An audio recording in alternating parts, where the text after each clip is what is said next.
everybody, this is Jyoti Mayekar and this is second lecture of nanotechnology.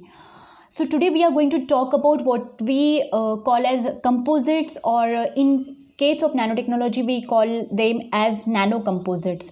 Now composites basically a multifunctional substance which is formed by combining two or more substances. Now these two substances which we are going to combine, they will have distinctly different properties, and those properties, when we combine, the material which we get will be the desirable material. And it is seen that when we add two different substances, then whatever result we get, that result is summative.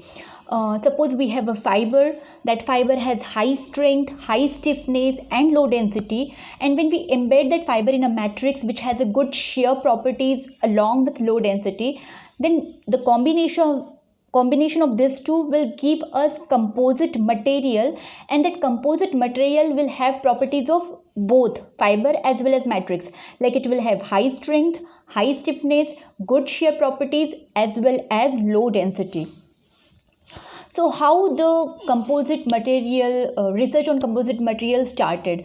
So first, when physicists or scientists, they started with the working on the composite materials, it was based on empirical knowledge, but later on they understood that if you have to understand the properties exhibited by composite materials in a better way, then you should have fundamental knowledge of the molecular forces which are involved, and there is the role of nanotechnology, because here the nanotechnology will help us to shape the world of composites atom by atom.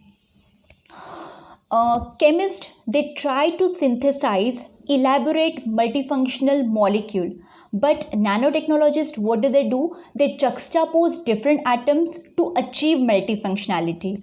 Now this approach of a nanotechnologist is referred to as mechanosynthetic chemistry, or if we use this approach in its large scale where there is an industrial realization, then it is termed as molecular manufacturing.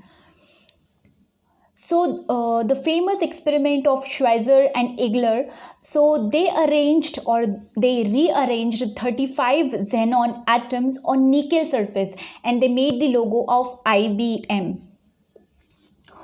Now when we are dealing with nanotechnology, there are certain terms which we use. So there is a catalog which is known as publicly available specification, PAS 136 2007. So according to that, when we talk about nanomaterial, so by nanomaterial we mean to say a material which has at least one dimension, one or more dimension in the nanoscale. Nanoscale, that means in the range 1 to 100 nanometers.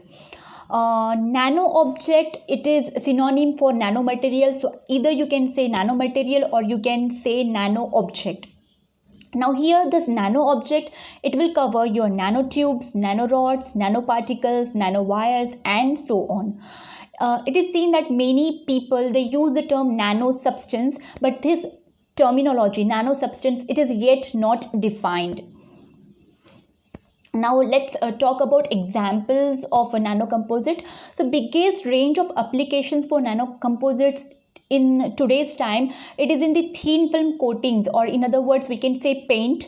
So traditional pigments which were there, they comprised of granules, and those granules were in the range of micrometer. Now if we divide those micrometer range granules further, it will turn into nano object. So when we have a paint which contains nano objects, then it serves two purposes. First is color, and second protection from the environment as well. Now why there is a need of nano additives? We know that creating nanoparticles, it is expensive, so it is very expensive to create rather than micro-sized particle. Then why we are downscaling micrometer or micro-sized particles to nanoscale particles? Now certain properties become qualitatively different when we talk about nanoparticles. At nanoscale, the properties which are exhibited, they are quite different from the micrometer sized particles and its bulk form. So when the particles they are of micro size, they have a properties very similar to their bulk counterpart, but when we talk in terms of nano range, properties change drastically.